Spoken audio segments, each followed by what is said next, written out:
Okay, Magic the Gathering fans, Vintage Cube aficionados, welcome. This looks like a pack I've seen before. Entomb is one of the absolute best cards when it comes to non-power starts. ManaTraders is also very, very solid. I wouldn't have been sad at all first picking that, but Entomb, if the main objective stays winning as many matches as possible, Entomb is the best card. Can we wheel anything useful out of this pack? Something like Bloodtide Harvester and Charter Course are useful in reanimation strategies in the Rakdos and Dimir department, respectively. And Mystical Tutor, I guess. Eh, people are quite high on like the tutors, even though you need like a very specific set of cards like Ancestral Recall, Time Walk, Entomb, Balance, Tinker. People seem to like drafting Mystical Tutor for the upside, which, I mean, I'll do that as well occasionally. Let's see. This draft is not hard so far. So, first pack, Entomb's the best card. Next pack, Necromancy is, I mean, it's close to the best card individually. I guess Scalding Tarn has something to say about that, but Necromancy with Entomb is obviously crazy good. So, this is smooth sailing. This is what you want when you sit down for a Vintage Cube draft. This is what you're hoping for, right? You're hoping for a great first pick, and then you're hoping for the packs to break your way, and you can kind of keep on that track. However, it doesn't always happen like that, and this channel is definitely a living proof that things don't always go according to plan. Then you have to adjust your own strategy, and yeah, I mean that might happen this draft. So let's not get too confident. Okay, it didn't happen this draft. So now I have one of the best fatties, the best like 1-2 punch of Entomb, and I guess Necromancy is the third best reanimation option. But the point stands that this looks to be pretty smooth sailing. So later in the draft, we want to keep an eye out for which color combination to go, when to prioritize, like speculating on fixing. As I almost alluded to before, blue or red, it would be the most likely pair. But let's see, sometimes we can even go mono black in this situation. So Liliana of the Veil is a very, if it wasn't for reanimation enabling, that card is extremely mediocre. But now when that it kind of doubles as a good tool against control, edict, and pitching a big bad boy from the hand, the card is quite strong. So it's not a card you want to like fourth pick in the perfect world, but maybe this is the perfect world and it's actually a good pick. Who knows? So here comes a time where you can actually take 3 different cards, in my opinion. 4, I guess. Okay. So you can take Chain Lightning because red is like a good color pair for reanimation. You can take Chain Lightning because you can take Serum Visions because blue is a good color pair. You can take Bayou because that's a dual, and I mean green black is also totally fine. Or you can take a Lotus Petal that you kind of know will accelerate your game plan and do good things. I'm actually going to take Lotus Petal here because it's also fixing. Let's say I end up black red or black blue, then Petal is also going to help me. And right now it's like turn 1 Entomb, turn 2 Necromancy. It already does something in the deck, so I'm taking that. I guess the best card in this pack is something like Ignoble Hierarch. But for us, we go for the Petal. So here, this pack is not very exciting for us. Talking a little bit about the acceleration part, the Spirit Guide could be, I guess it's worth mentioning, but I think I'm supposed to take the Savai Triome. It opens me up for black-red. It's a fetchable for later. We might get some insane white card like Forty Lingus or Swords to Plowshares, and we can play that card off of the Triome. So now the obvious stuff has kind of dried out here. So now it's about filling the blanks, finding consistency, and figuring out if what our second color is going to be, basically. So this pack is extremely weak. Thankfully for us, Collective Brutality is kind of like Liliana, without any discard reanimation shenanigans. The card is not really that strong. But with reanimation shenanigans, it becomes serviceable. I generally don't like Dark Confidant, Busting Bronco in a deck where I'm planning to put Gristlebrand, Archon, etc. So we can take Collective Brutality here with Clear Conscience. That's like a role player like Liliana, but it is important to have like a small handful of cards that could dump big creatures from your hand. So here we have a bunch of uninteresting cards alongside a Theater, which, I mean, in a perfect world, you can mill over a fatty with that. I actually had that yesterday where I milled over a Traxa and reanimated it. But maybe it's going to cast some red spells later. Also, some of the red spells, like, I guess mainly Fable of the Mirror Breaker, is like a very, very high quality red card that also helps with what I talked about before about Brutality and Liliana. So the Theater and the Triumph, they cast some good cards for the deck. Also, something like Faithless Looting is a very good enabler. Like, digs for reanimation, dumps big creatures. And you need a certain amount of red sources for that card. You don't want to run, like, I don't know, 6 mountains to cast a Faithless Looting. You really prefer to keep the mountain count on the lower end. There's also some added upside of, I mean, aside from the Liliana has double black, cards like Hymn to Torag, Gaudy Voidwalker. You just want to cast those cards on turn 2. Oof.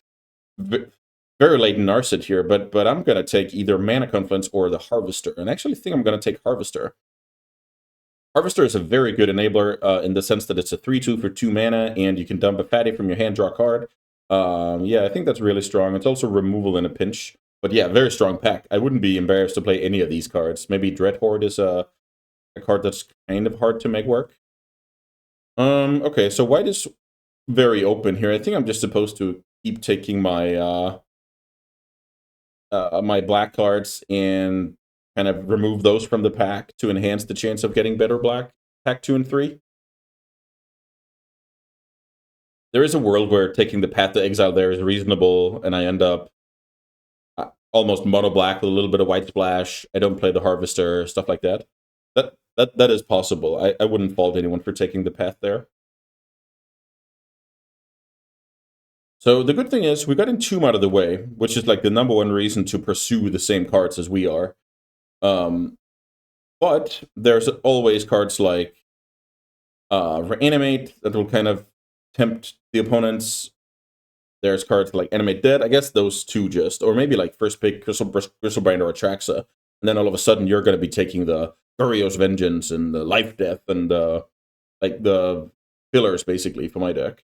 Here's a Vindicate. I could have had Vindicate and Path. But yeah, I think this is fine. I think I'll get there on a Black-Red Reanimator deck. I already have the Skeleton, which is huge. And here's again 2 perfectly fine white cards. I've won tournaments with those before, but yeah, white wasn't drafted. It seems like when we get Entomb, Necromancy, Archon, it's very hard to get away from. So let's see if it's contested and we end up in misery. Okay, and this pack is interesting. First of all, we'll have Gitaxian Probe, which is kind of a free roll, basically like playing 39 cards. You get some info, this and that. I don't think that's a bad card at all.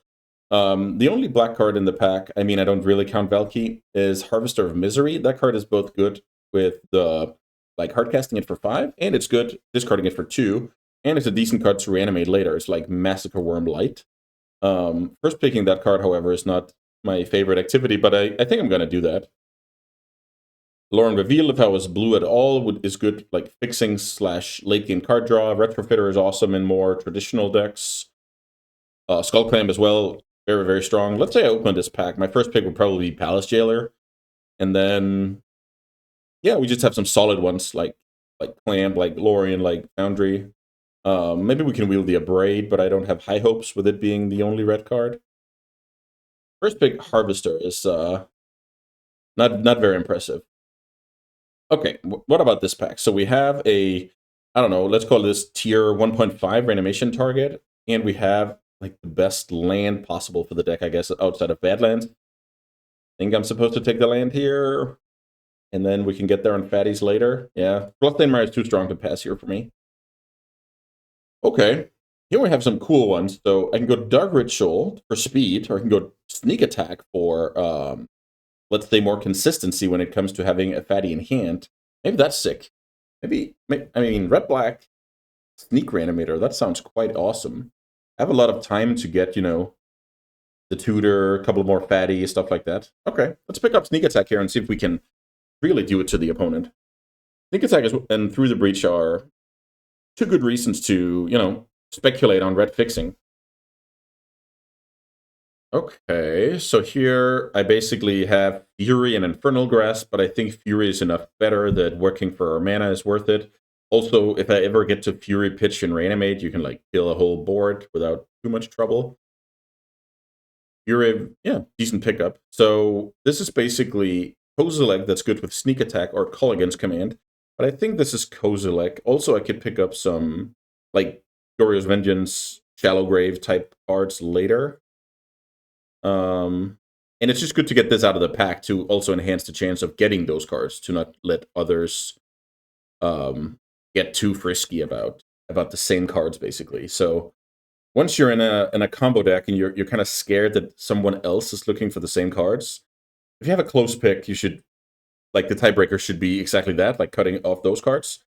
And even if the card is slightly worse than whatever else was in the pack, picking up the combo piece can be it can be an investment into the future, I would say. But it's always tough, and a lot of crazy stuff can happen because a lot of my principles are based on having high-level opponents, which isn't always a good strategy. Okay, so status right now is we got a little bit of more payoff for playing a combo deck here in Sneak Attack. And we just got a solid card in Fury, which we may or may not be able to cast. Let's see about that. Okay, so funnily enough, here's the aforementioned Goryo's Vengeance, and I think I have to take that fight. Right now, it only works with Kozilek, because it can only return legendary creatures. But I think that's okay. We kind of want the critical mass of brokenness in the deck. Best card in this pack is Athari, but I hope I can do better. Let me put it that way. Oh, there's Through the Breach. I missed it at first. Okay. So now we're with Through the Breach, with Sneak, with Goryo's Vengeance. We're really into the whole Eldrazi reanimation type deck now. Okay, very nice Snuff Out. Super late 8th pick Snuff Out. In a pack with not much else, like some solid blue. We can't use that. Chandra, I mean, it's just worse. That was cool. So the thing you have to think about with Kozilek, while I reserve this Valky, is if you entomb for it, there will go a trigger on the stack, so you will have to respond with Goryo's Vengeance, but that can also be game breaking, so I don't mind that. I think that's decent. We knew we couldn't wheel anything exciting out of that pack. Okay. Yeah, I like where we're at. This deck is always fun to play. Sometimes it goes crazy, sometimes it doesn't. Now it's about really focusing on consistency. Also, I wouldn't mind some more fixing. And maybe there is a Black Clips we can wheel. I can't remember.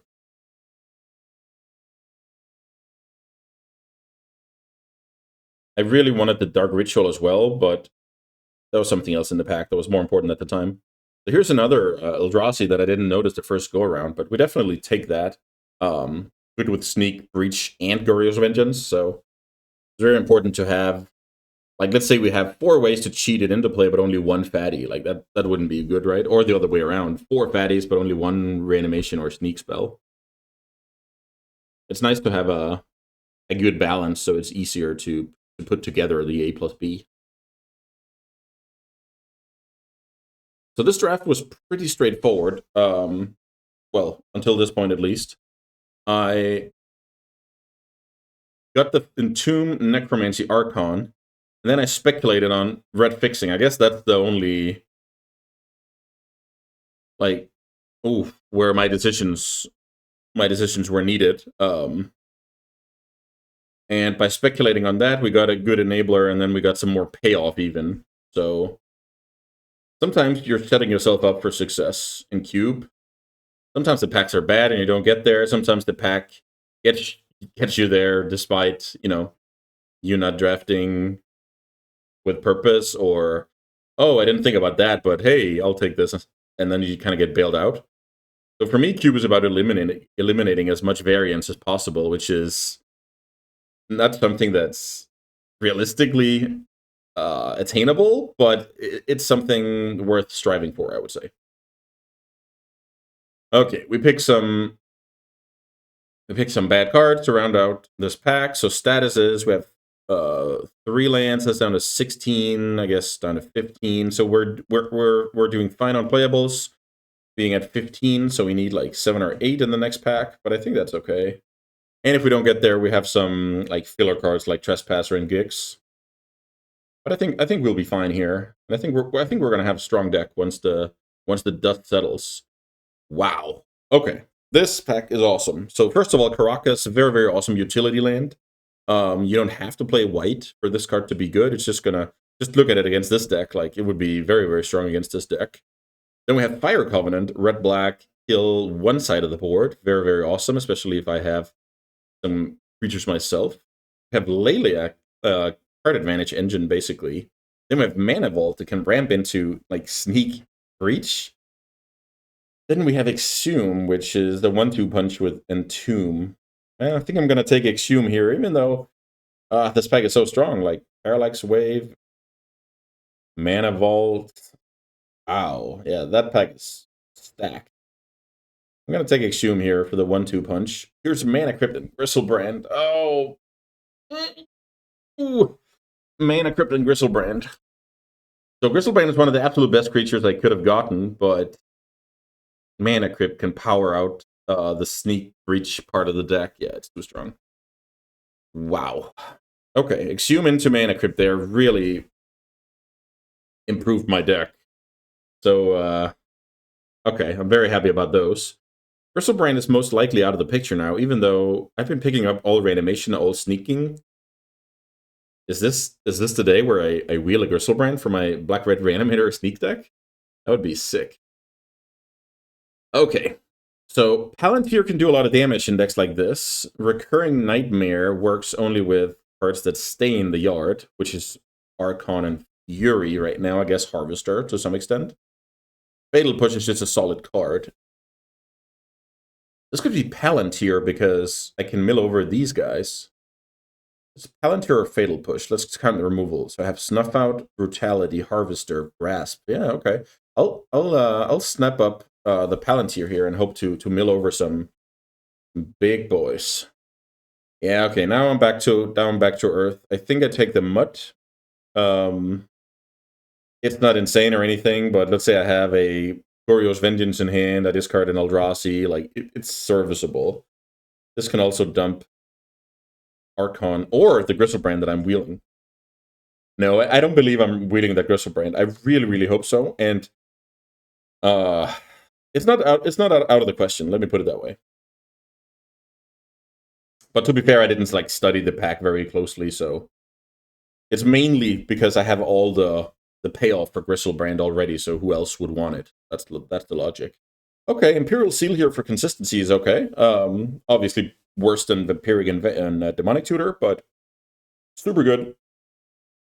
Imperial Sealing to put together, like, I search for either Sneak to power, Mana Crypt to power out Sneak, or Sneak, or Eldrazi. It just pieces combos together. It's super nice.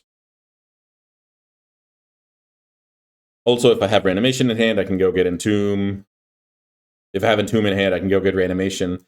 Tutor is just incredible in a deck like this, because a lot of my cards were so strong together, but so bad on their own.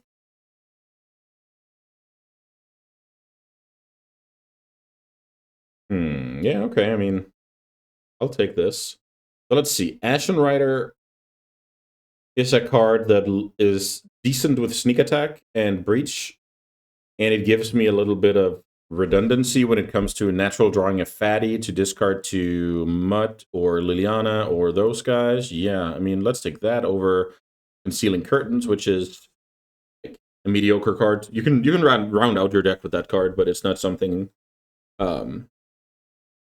that's extremely important. So yeah, let's take Ashen Rider here.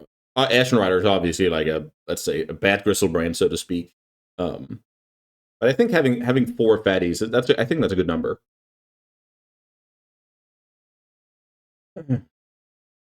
So we didn't improve our mana this pack. I'm not sure I had the chance, or the cards I took over fixing was just, they were just too strong.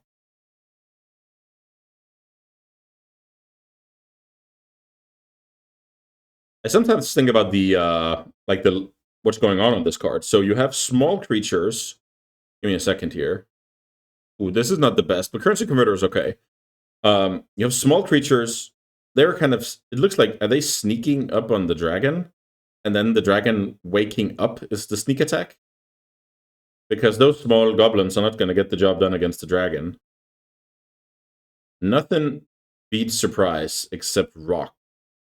So they treat it like a rock paper scissors game, and yeah, I guess the dragon just wakes up and makes a sneak attack on those guys. Okay, so would I play the Dracosaur? I doubt it. Would I play anything else from this pack?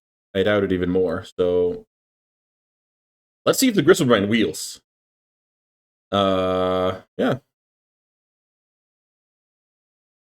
So yeah, this pack was also just unreasonably good. So if I was actually playing against my opponents, I would hate pick this Soul Guide Lantern.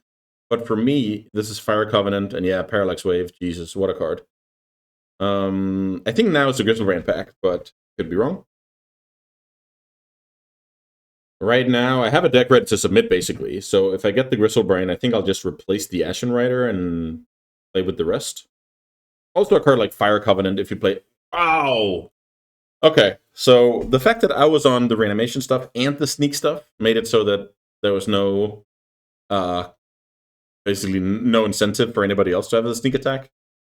Wow, that's sick. So maybe this is how I'm supposed to play. Like, have the Fire Covenant in the sideboard. Because I have some removal stuff, and Fire Covenant is only good against...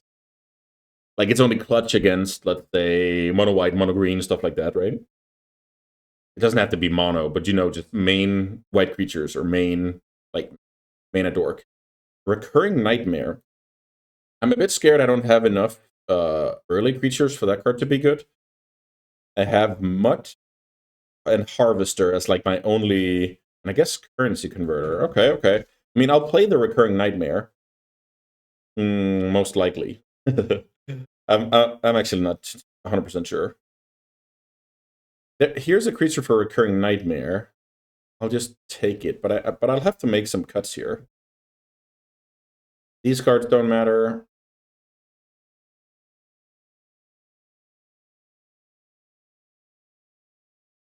Dark Petition, I think, is too slow. Ball Ritual doesn't do enough. Dark Ritual would be cool, though. So how much stuff do I have to put creatures into play from the yard? I have Exhume, Goryo's Vengeance, Necromancy. And from hand, I have Sneak and Through the Breach.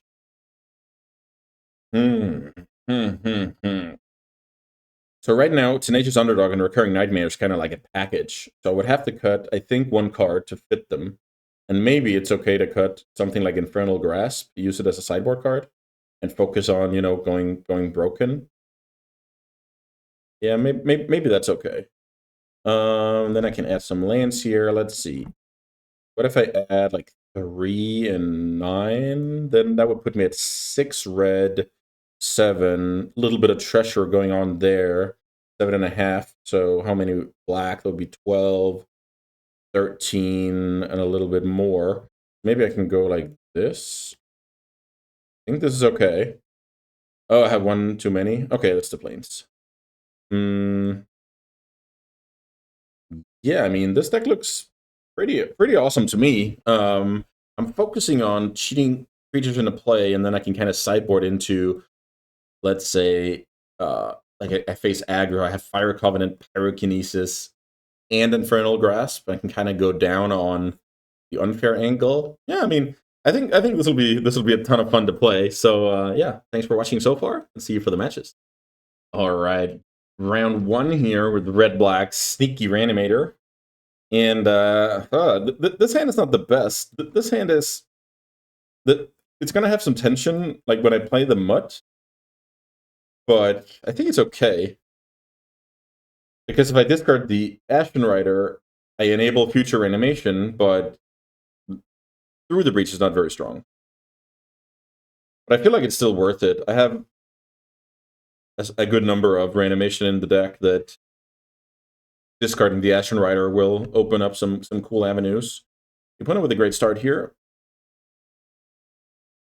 What can we draw? Another Swamp. Yeah, this is like if I just draw like a red land and some generic cards, I'm going to be very sad I don't have it in hand, but I think it's okay to discard.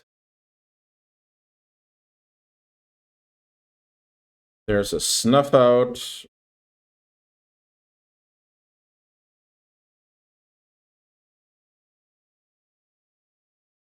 Let's see if we can draw Reanimation and present a good threat with Disruption attached. The opponent has 5 mana turn 2. I can't, yeah, I don't like that. Here's Mountain. So now I have a lot of live draws. All Reanimation is good. All like Eldrazi type cards are good. Archon, Gristlebrand. I'm in a decent spot here. Oh. Looks like the opponent is holding up something like Heartcast Force in a perfect world for me, or less perfect world. Mystic Confluence. Mana Crypt was not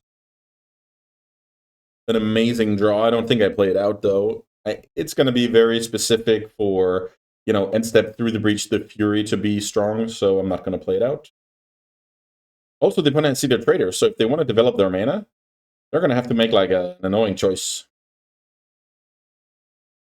This is kind of a funny, yeah, I mean, the opponent figures, so they wanted 5 mana at that time, but now they're okay going down from 5 mana. Terrible draw. The question is if I play, yeah, I think I play at Fury here.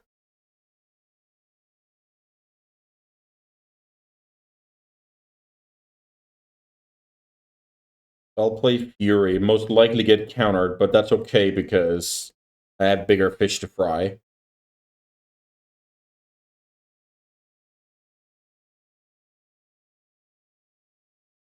Subtlety, that's okay. Then I can replay it next turn, so let's put Fury on top. The opponent will most likely stay back. I play Fury again. Let's see what happens. The opponent's back to the 5 mana from before, which I hope is not the Mystic Confluence, but it very well could be the way they prioritize getting to 5. So here I'll attack first. If there's some flashy things, I have more options with Fury, so I attack first. Play Fury. You could consider in this spot to play out Mana Crypt. Wow, okay. So that card exiles the Fury, so I guess I just kill it right away. I don't want my opponent to play Fury. Spelljacker is a good one, especially against like Brokenness. So now the opponent is currently winning the race after the Snuff Out.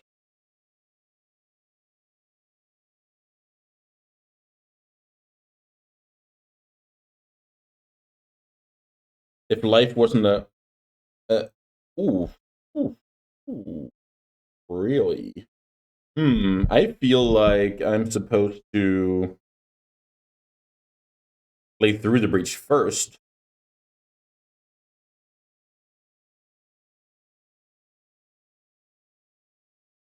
And then I can Heartcast Archon if that gets countered.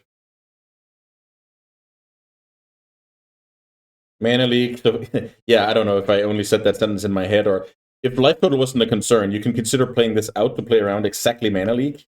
But I think it's too bad in this situation where life total is going to matter. So next turn I have 8 mana to hardcast Archon. But it's kind of funny that I actually got mana leaked in this spot. So here I take 6. The opponent finds a Time Warp that thankfully is not castable right now. And I then need my Archon to survive. If it doesn't, I'm in great trouble. If it doesn't, then... yeah, I mean, the opponent did a great job of playing counter Magic deck. Okay. Archon resolved. The opponent sacrifices Lelia. I draw a card. I get in there, and now the opponent needs to deal with Archon, or it's over. Pretty cool that Through the Breach drained a counterspell from the opponent, so I could resolve, like, the hardcast. Ooh, okay. Okay, that was, against 2 counterspells and, like, 3 counterspells and some decent tempo plays. I was lucky to prevail here. Okay, so blue-green mid-range, blue-green ramp. I don't think I'm going to sideboard anything here. I think I'm fine having focus on the combo. I mean, you could argue I want Infernal Grasp against that deck. And so let's say I don't want the Underdog and the Nightmare. Then I would go Infernal Grasp and... I don't know, I think Fire Covenant is too much life loss. Maybe it's this standalone Dracosaur. Seems pretty good against blue-green. We can try that.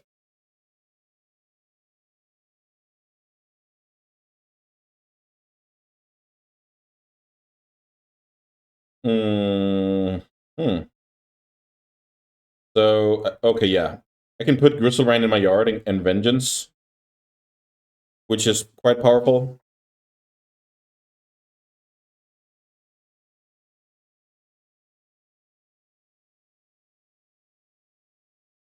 Very nice, very nice. So I have some, like, the absolute best here for me, I think, would be the opponent plays some kind of creature. I Entomb Griselbrand. I Gorios Griselbrand. I draw some cards. I Fury away the opponent's creature and kind of set up my hand. And I think this is a good play because Gorios Vengeance is kind of a must counter. And I just need to get to 3 mana for the Necromancy to be the same. So here, I'm supposed to go Mountain, I believe. Gorios Vengeance. So this is obviously an insane swing here. Deal 7. Okay, the opponent's seen enough. Like, deal 7, I go to 26. No, not 26. Yeah, 26. And then I can draw... like, I can basically just draw 14 and sculpt the perfect hand. That's, like, unreasonable. The 1-2 punch here is awesome, but... yeah, I mean, what can I say? Game 1, we barely got there after a lot of opposition, and here we just goldfished and showed the power of Entomb. I mean, and wheeling Griselbrand. What a G. Because if I don't wield the Griselbrand, I don't have a legend to pair with the Vengeance. So a lot of stuff had to go right here, but a lot of that stuff, I kind of set myself up to happen, right? So pretty smooth start here. Let's see if we can continue.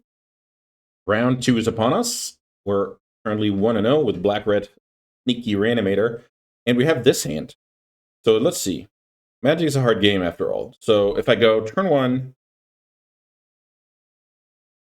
if I draw a land, I go turn... no, maybe I just go turn 1 Seal. No, that can't be right. It's something to do with the Seal setting up Reanimation. Collective Brutality discarding Griselbrand. But if I draw land, things can and will change. So let's just see. Right now, the Fury doesn't do a whole lot. Against Disruption, the plan changes even more. Against creatures as well, so...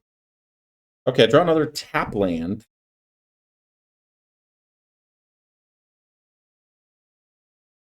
So I think I go turn 1 Theater.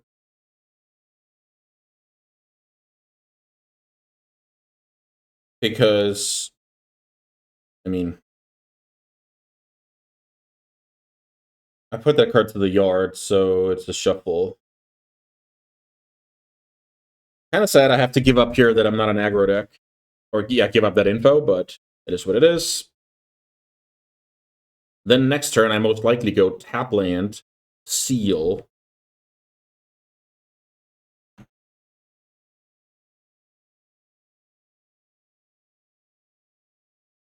And I think I should find something like Exhume here.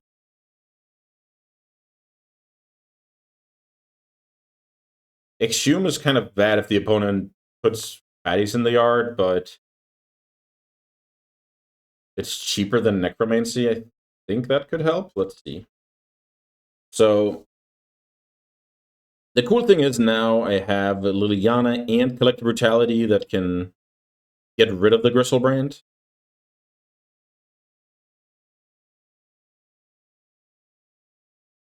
Pest Infestation hits the bin. I'm excited to see what the opponent's going to do now.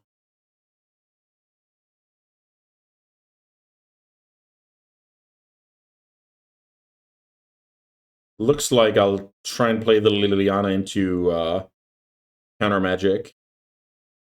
I actually think I should fetch here just because of Tidebinder being in the cube. So I basically fetch basic Swamp here, or maybe Mountain.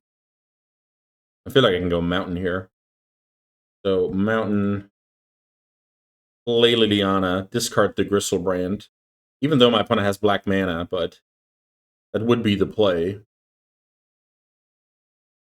And then next turn, I can clear the way with Brutality and discard Gristlebrand in one go, and then Exhume. Okay. So that kind of getting forced there is decent. Let's see. Elspeth. Yeah, that card is very beatable. So now I can hopefully pick a good card out of the opponent's hand. And also kill the 1/1. So like this, you, there. Discard good old Grizzy. Have a look at the hand. And then Exhume. Okay, that's kind of funny. So the opponent has Binding, Solitude, and that card. Okay. So let's Exhume the Gristlebrand. Draw 7 cards.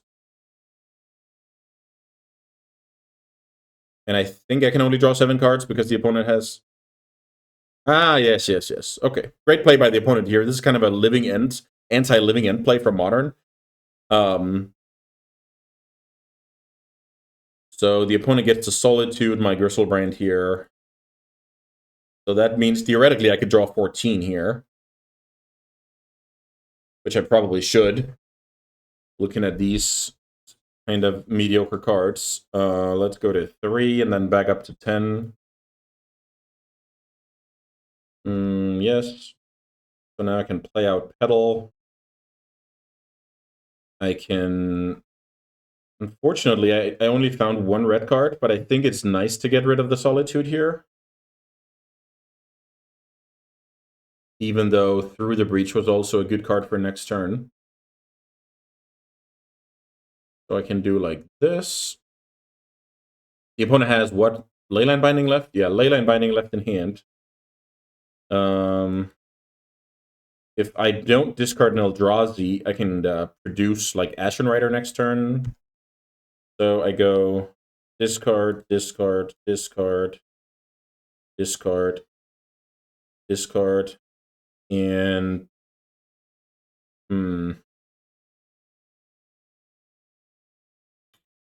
yeah, I think this is just fine.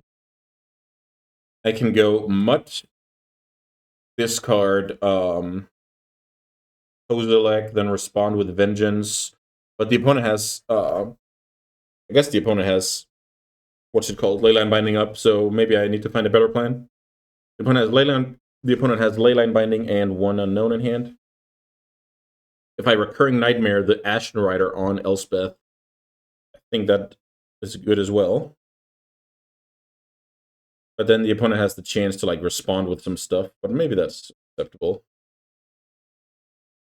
Let's say I go Mutt first. No, I go Underdog. Then I go Recurring Nightmare. Then my opponent has to kill Underdog in response. And then next turn I do the Eldrazi thing. Maybe that's how you play. So right now the opponent has three types, right? No, four types. So Leyline Binding is a 2-drop. The opponent taps down. I can do aggressive things. If they don't tap down, I feel like I should do the underdog Nightmare 1-2 punch.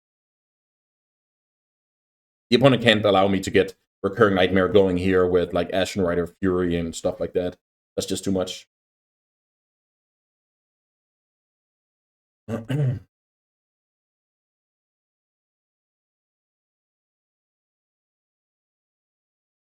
Maybe the opponent's like trying to weigh the risk of tapping down versus the risk of not developing stuff. It's always a tough one. There's Archon. There is Archon. So if I go underdog and then play Nightmare, that's better than the other way around, I feel like. Tenacious underdog.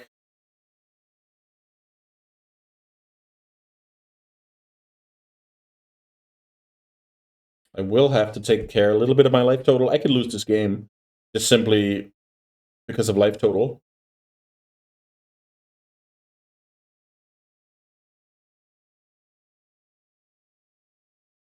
I highly doubt my opponent cares or should care about this underdog.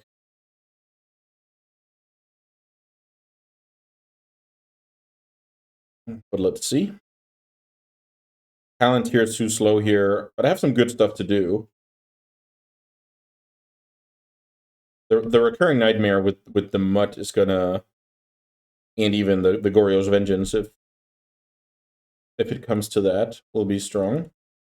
So here I'm gonna go Recurring Nightmare. The opponent has to kill underdog in response.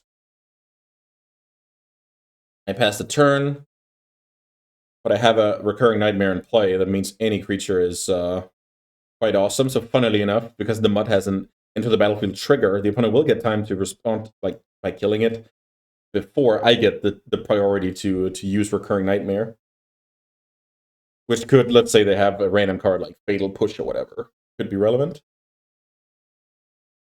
The opponent kind of knows what this game is about. It's about closing out until I produce another big creature. Yeah, let's see.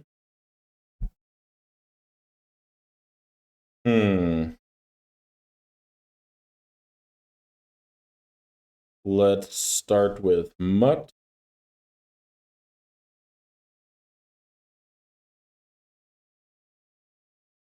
I think I'm discarding Archon to the Mutt. And then if my opponent has a random removal spell, I can unearth the Mutt and then discard the Kozilek if I really want to. But this is about stabilizing. Like Ashen Rider, the opponent's soldier token and stuff like that. Let's see what this is. Could be a cool card. So, okay.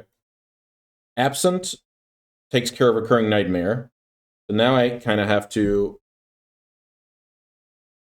kill... Huh. So that means I can't get Archon into play because this is only legendary. So I discard Kozilek, I think, and kill Elspeth.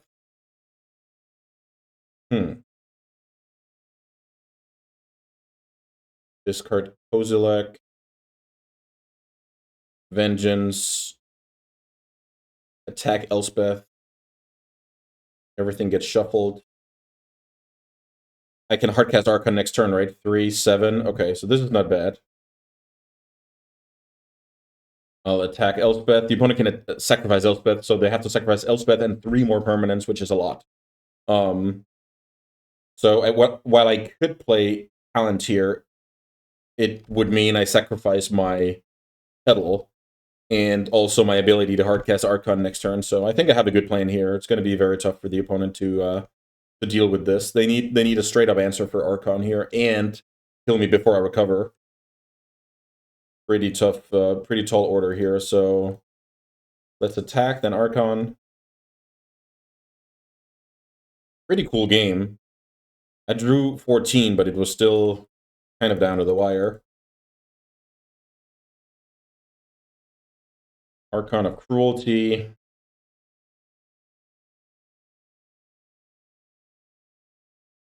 Okay, so funnily enough, okay, the opponent has a bounce spell, and then they lose the last card. Yeah, fair enough. I mean, the opponent's kicking and screaming here. Okay, so could be some white aggro. We kind of don't know how aggressive they are, but I like the package here, the anti-creature package, and then I bring out dog, recurring, and possibly one of the creatures. But maybe not. Maybe not. Maybe we need some kind of critical mass there. Card like Palantir isn't insane against aggro. I think I just cut that card. Like, if you have the luxury to pay 3 mana to not, fall too far behind, I'm doing fine against aggro, I would say. And then, of course, there's the corner case of I sweep my opponent and I just need something to win the game with, right? This hand is cool. I can turn 3 Hardcast Fury, turn 2 Hardcast Snuff Out, and I can kind of dig a little deeper with the theater here.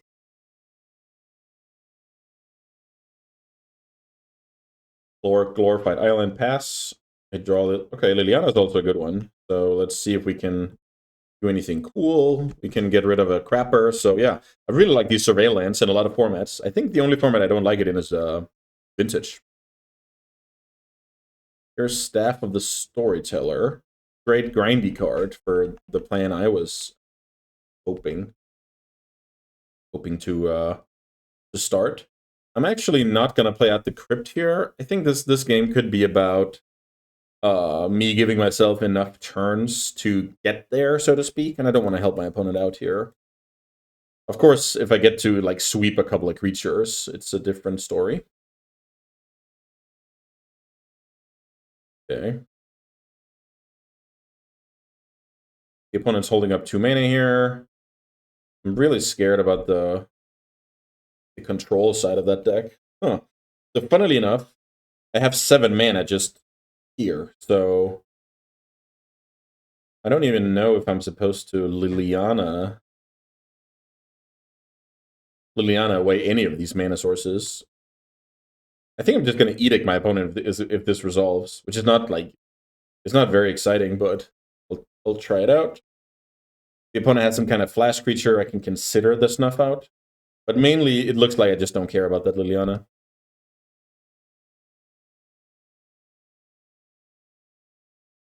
But that the context is here, the opponent knows that Liliana is also an enabler for broken things, so they might spend a card killing it, which I would be fine with.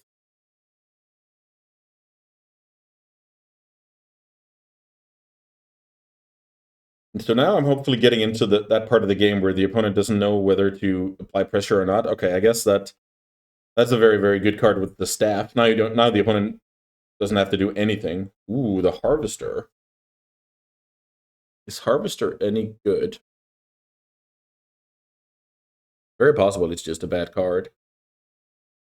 Am I building towards Hardcast Archon? I think I am. The thing is, my opponent's going to make 1/1s that turn into 4/4s at some point. And then the Harvester is bad. And the opponent's going to draw extra cards. Tough call.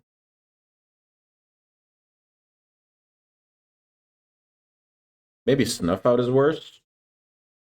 I can discard the Snuff Out, but it doesn't feel very good. Opponent discards Oust. And now it's like the opponent draws cards. Can I have to finish this game? But I can't really do that. Like, just playing out Fury doesn't do anything. The opponent can just block it every turn. So I kind of need to sweep away some creatures that the opponent spent time building. Yes, Staff and Foundry, while passing the turn with mana up, is just brutal against my draw here. Also, the opponent showed Solitude, Leyline Binding, etc. So sticking Archon is going to be complicated.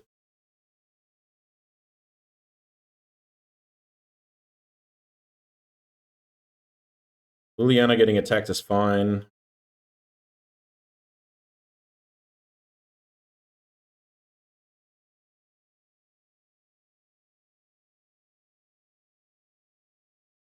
card like... I don't even know if a card like Sneak Attack would be good here. Because it's like one Archon trigger, and then the opponent can just... Yeah, probably kill it, right? So Swamp means I have Archon next turn. I think what I'm supposed to do here is get, like... This is not a good play or anything, but get Fury going.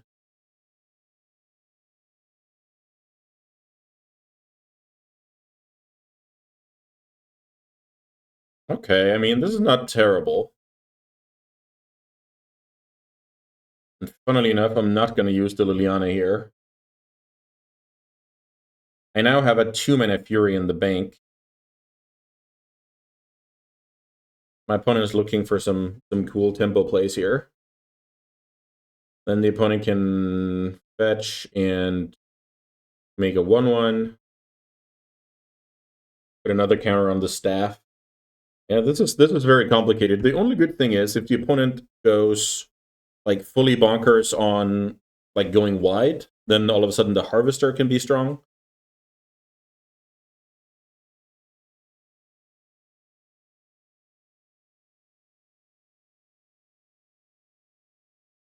So the question is if I'm supposed to, you know, play out the Harvester now. Harvester now. How does that sound? Maybe I can go Harvester and Fury now. So maybe if I go Fury as some kind of bait, maybe get countered, then I go Harvester. That didn't happen. So Fury, those guys. I could go Mana Crypt Harvester now, but it doesn't make any sense. The opponent did not do anything about the Foundry in response there. Yeah, I feel like I'm in between a rock and a hard place here, that I have to do something, but I'm just playing into my opponent's stuff. This is actually a complicated game. But I'm not sure it gets better by waiting.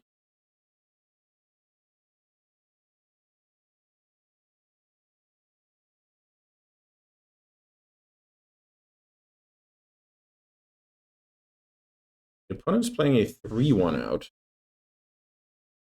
So this, to me, says they're looking to commence the beatdowns.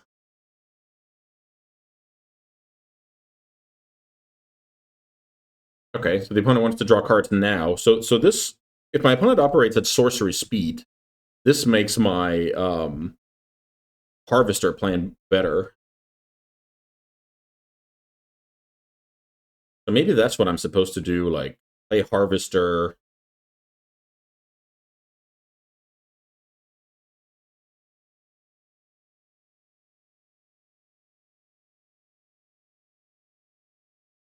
Mutt is not very strong. Hmm.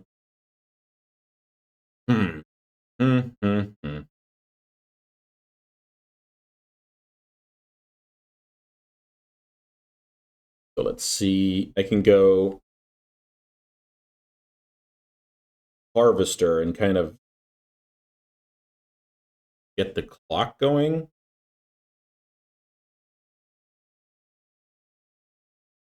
I don't think I play out this Swamp because that might be my discard fodder later. Okay. I'll try with the Harvester.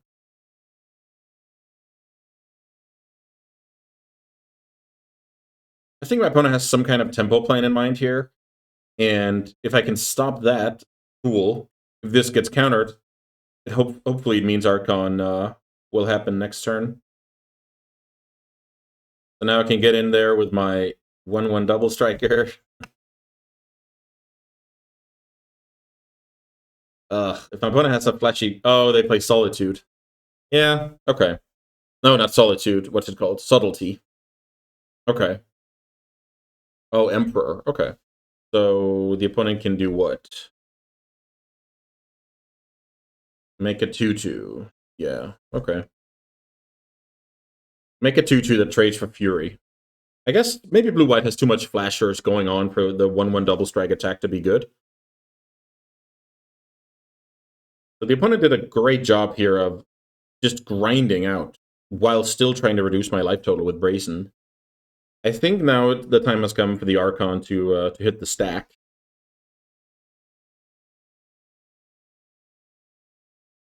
Let's see. Leovold. Archon targets, unfortunately. So I waited all this time to get blown out by Leovold, which is not ideal. So I drew the pedal, which means I can do that instead of playing the Mana Crypt out. Yeah, this is not ideal. The opponent draws a card. I don't draw a card. I do have to sacrifice and discard, though. Lingering Soul. Very nice. So I guess I attack the Emperor. The opponent can make a... No, it has Menace. Okay, got it. So I can kill Emperor here. At least I was hoping to do so. There's Orcish Bowmasters, which... let's see. Why would you... Oh, okay. The opponent wants to block here with Leovold. Fair enough. So what I could do second main phase is play the Mud out, but I don't think it makes any sense. Now my opponent is just one hard removal away from taking this grueling game. I'm happy you guys are sticking through it. This is quite the game. I tried to find my spot, but I mean the opponent had a draw engine going, so I don't think I ever had a chance this game, but I pretended for a few turns. Winds of Abandon takes care of Archon for good, and now it's like to draw something like Full Brand or something. So let's play Mutt. Because of my, I have 6 mana in play, so I actually discard the Swamp here. Because I could draw an 8-drop. It gets pinged. Makes a lot of sense. Yeah. Okay, we can go to the next game. This was a beating. The opponent destroyed me there. So now we learned that they have Bowmasters and Leovold for stuff like that, which makes card like Pyrokinesis both better and worse, funnily enough. Okay, I'll try this. Yeah, the opponent just destroyed me with that staff and the retrofitter. It's a cool combo.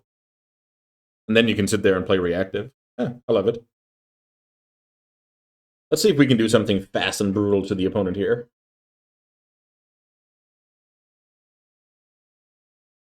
I wouldn't mind some sneak attack or through the breach draw that kind of cripples the opponent.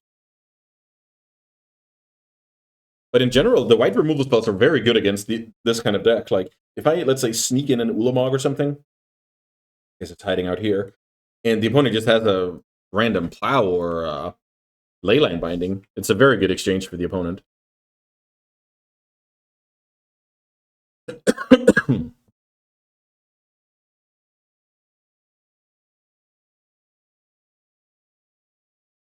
And also, I only have Gristlebrand, where the advantage of just simply getting the creature into play is like overwhelming. Oh boy! So this hand is awesome if I can find. I guess sneak attack doesn't work, but like through the breach later. But how much potential does it actually have? I think it's a mulligan. If I was on the draw, I could not only get a little deeper, but then I could also discard this Ashen Rider turn 1. So I think I might keep it on the draw actually. Okay, so here we can get rid of the Kozilek and kind of start the currency converter train. We'll have to worry about Bowmasters and Leovold though, because those are not something I can answer with Snuff out. Get rid of the Eldrachi. Currency. Let's see if we can put pressure on the opponent. It's super sad I am considering playing around Bowmasters already.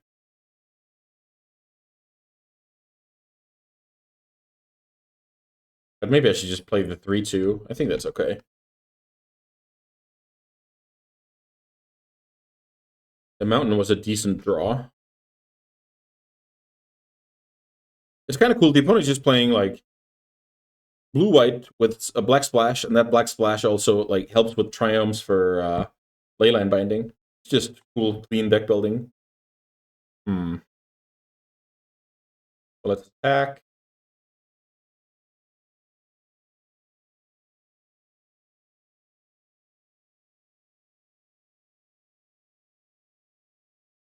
I guess given enough time, I can use the converter to kind of ramp into Gristlebrand, but it's kind of far-fetched.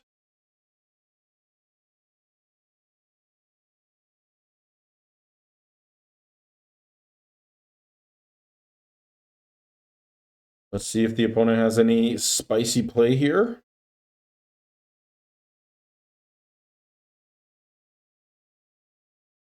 Hmm.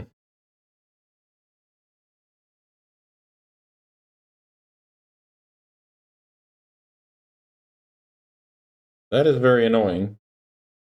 I will draw and discard in response. Ooh, nice. Put Gristlebrand in the yard. And now the question becomes, am I greedy or not? I can put it under the converter, and then if the converter dies, I don't look very smart. Or I can leave it in the yard and basically tell my opponent I have reanimation coming.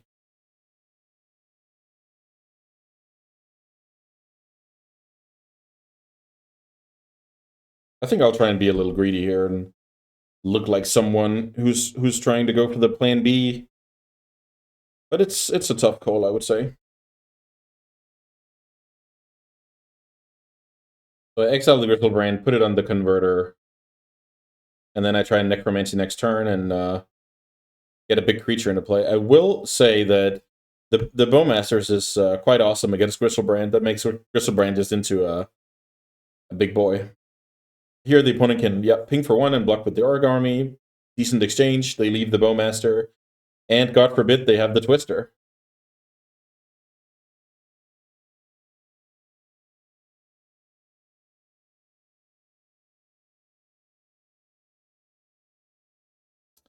Yeah, that was the risk. That was the risk of my play. Lauren of the third path. And I actually saw that game 1 now that I remember it.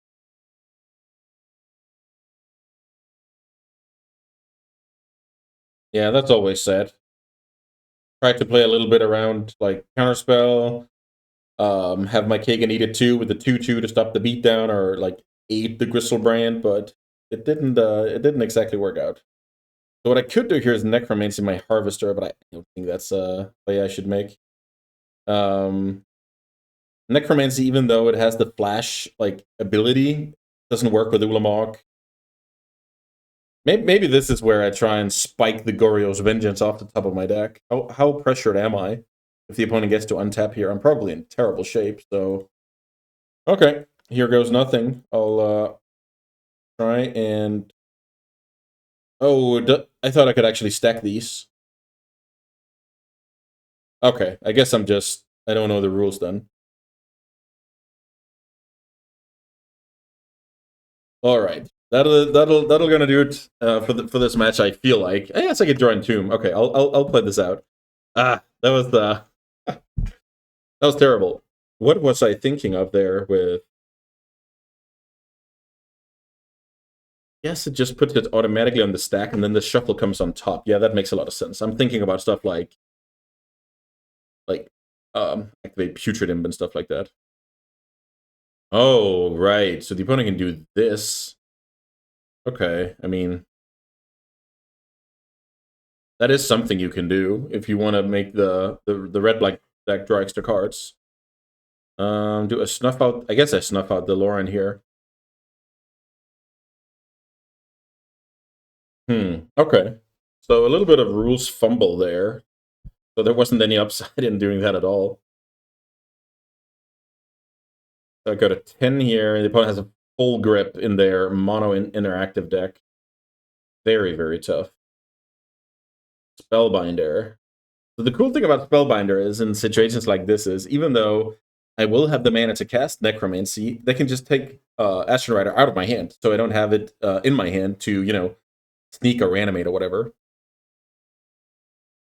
They decide to not do that. I draw Fury. Must be the best card in my deck. Let's see if I actually have a chance here. Let's see if I have a chance. Cast Fury. Wipe the opponent's board.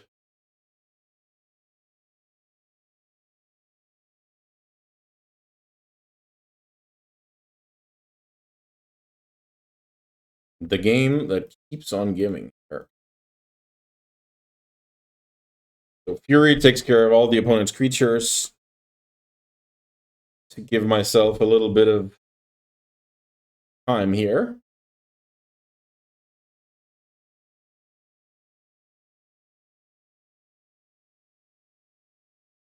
Fifth mana source.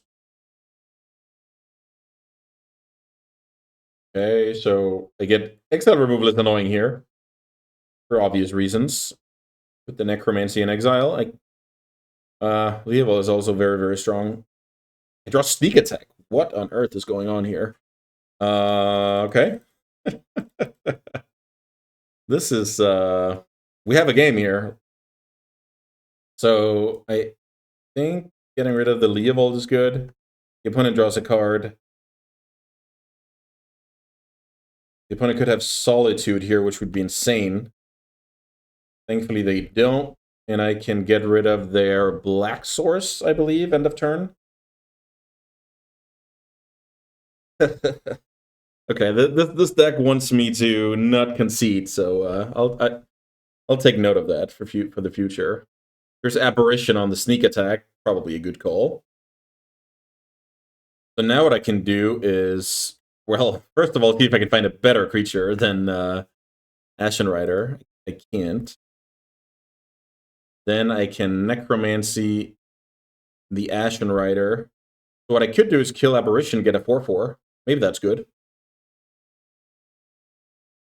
Or I can kill my opponent's land.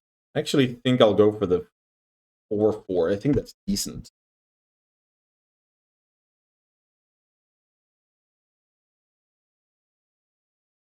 Teach me how to stack my deck, please. Wow, the opponent concedes here. That's a very bad concession. The opponent had time here. And that was the match. Whoa. I actually thought I was... oh, yeah, maybe I won game 1?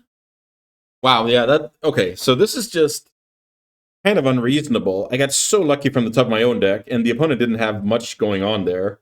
That being said, the opponent could have just exiled this Ashen Rider, and like because of the reasons I talked about. Because if it's in exile, I mean, my plan is never to hardcast this card, but if it's out of there, I can never get it into my yard. I can never sneak it in, etc., etc. So you can say, yeah, I got lucky, but the opponent also let me get lucky by the choices they made. So that's how the cookie crumbles in Magic. Sometimes you need a little bit of both. You need a little bit of luck, and you need to see the future in your crystal ball. So speaking of the crystal ball, let's see if we have a win in our future for the trophy match. Don't go anywhere. All right, here we are for the trophy match. It doesn't feel like that. I was so certain I had lost the other game, but I'm happy I kept playing, and I'm happy I drew the nuts. we keep this hand based off currency converter being able to like plow into our deck. If we draw a lot of mana sources, we can through the breach at Kozilek at some point. The cool thing about converter is it's just something to do in the meantime. I think I will put Archon under that card though. Even though bad things can happen if the opponent kills the converter. That's how the cookie crumbles. Let's play that. Drawing the land was not bad. I'm gonna pass here. I mean, sure, the opponent could have Orcish Bowmasters or like I guess that's the only card, because if they go Mox, then the card like Hull Breacher is in the mix, then I can just respond to the Mox. I could have activated on my own turn, but I think discarding Archon there is tipping the opponent off too much. There's Mindstone, so ideally I just rip the Necromancy now and or Recurring Nightmare, I guess. Draw. Discard Archon. Yes. Untap. Maybe the Palantir is decent here. Underdog. Okay. Let's get the Palantir going here. I think this is a good time to get the Palantir going. There's Necromancy, so I feel like my opponent's going to mill over the Harvester, and I can draw the Necromancy. If they let me draw the Harvester, I'm also fine with that. They take 5 to the Dome. So generally, with the first trigger of Palantir, like the first end step trigger, if you have one card you like, you can just ensure having that card. Here's Walking Ballista for 2, which I will Archon away now. So end of turn, I make it 2/2.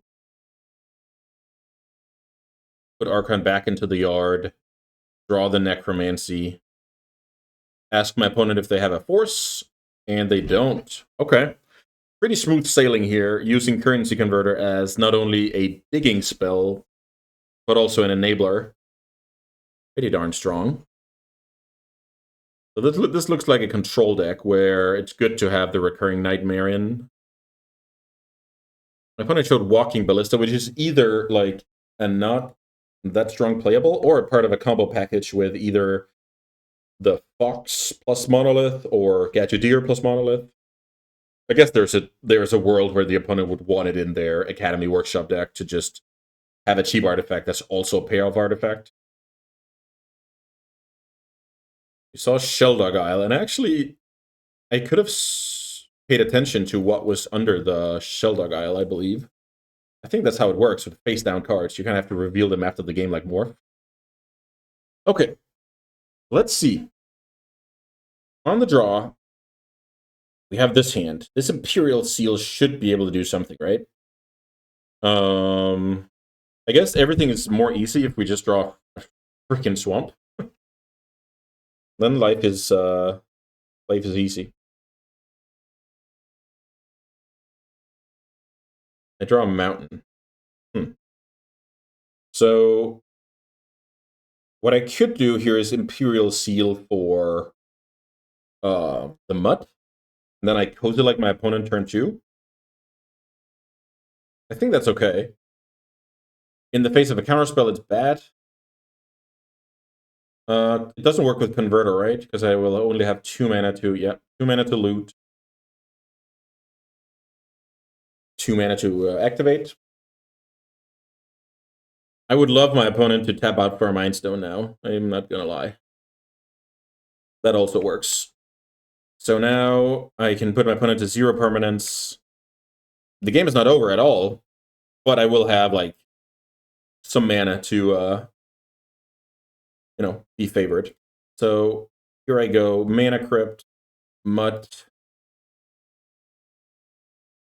discard Kozilek, respond, Goryo's Vengeance, and we force check. It didn't happen. That was brutal for the opponent. What a way to go out here. Round 2, I'm not super proud of because I checked out of that game for sure mentally, and I really strive to not do that. Like, I want to win the game at all costs, and I was ready to lose that game, which is something I want to eliminate for sure. And then I somehow got blessed with some rope, got the job done, and then round 2 here we just destroyed our opponent with the nut draws. We drafted with this in mind, right? So, yeah, very awesome league. The draft was very straightforward, but sometimes you just have to play the hand that's dealt to you, and sometimes it's obvious, sometimes it's not. I think this time it was quite obvious. I'm happy I speculated on the red fixing, got rewarded with Sneak and Breach, and we got a sweet trophy to show for it. So, yeah, great day at the office. I'm so happy you're watching my journey, and thanks so much, and I'll see you next time. Bye, guys.